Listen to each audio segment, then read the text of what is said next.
and welcome to tonight's regional news. We start with a story from Barbados.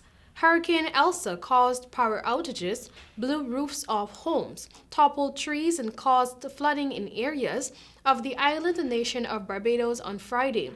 Minister of Home Affairs, Information and Public Affairs Wilfred A. Abrahams urged Barbadians to shelter in place and to only leave their homes if the structures were to become damaged. Elsa strengthened into a hurricane earlier in the day and was about 40 miles west of Barbados, blowing maximum sustained winds of 75 miles per hour, the U.S. National Hurricane Center (NHC) said.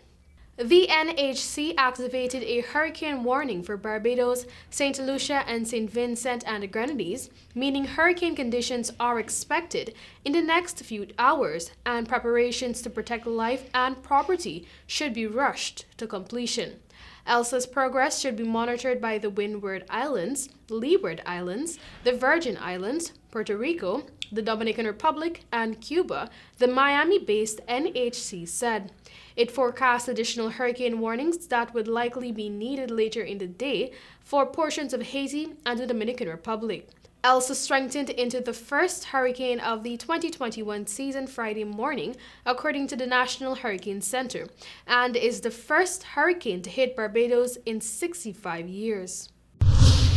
The Office of Brazil's Attorney General said Friday it had opened a probe into claims that President Jair Bolsonaro knew about but failed to report alleged corruption in the purchase of a coronavirus vaccine. The preliminary probe will serve to determine whether to pursue charges against the president. Last week, Brazil's Senate heard accusations that a deal to purchase the Indian-made Covaxin vaccine was a front to embezzle millions of dollars, that a Bolsonaro ally masterminded the plan, and that the president knew all about it. Following these allegations, 3 Brazilian senators on Monday formally accused Bolsonaro of malfeasance before the Supreme Court. As more human remains emerged Wednesday from the rubble of the collapsed Florida condo tower, the dead this time include the first children, ages 4 and 10, a loss that the Miami-Dade mayor called too great to bear. Miami-Dade police later identified the children as 10-year-old Lucia Guara and 4-year-old Emma Guara.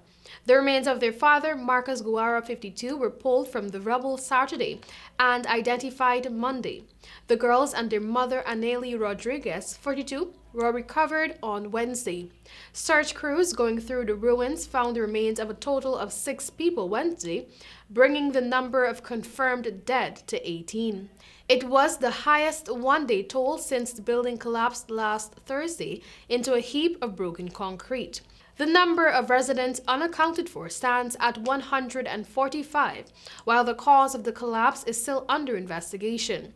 A 2018 engineering report found that the building's ground floor pool deck was resting on a concrete slab that, I quote, had major structural damage, end of quote, and needed extensive repairs.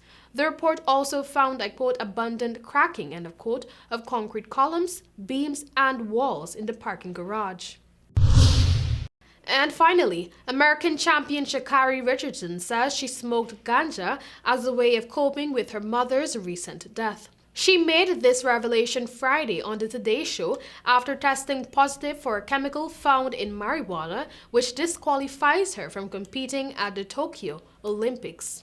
Richardson's biological mother died a week before the U.S. trials in late June, and the sprinter only learned of the sad news during a post-race interview with a reporter. Richardson, who won the 100 at Olympic trials in 10.86 seconds on June 19, has accepted a 30-day suspension that ends on July 27, which would be in time to run the women's relays.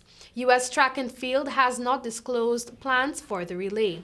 The 21-year-old sprinter was expected to face Jamaica's Shelly Ann Fraser-Price in one of the most highly anticipated races of the Olympic track meet. That was all for tonight's regional news. Thank you for joining.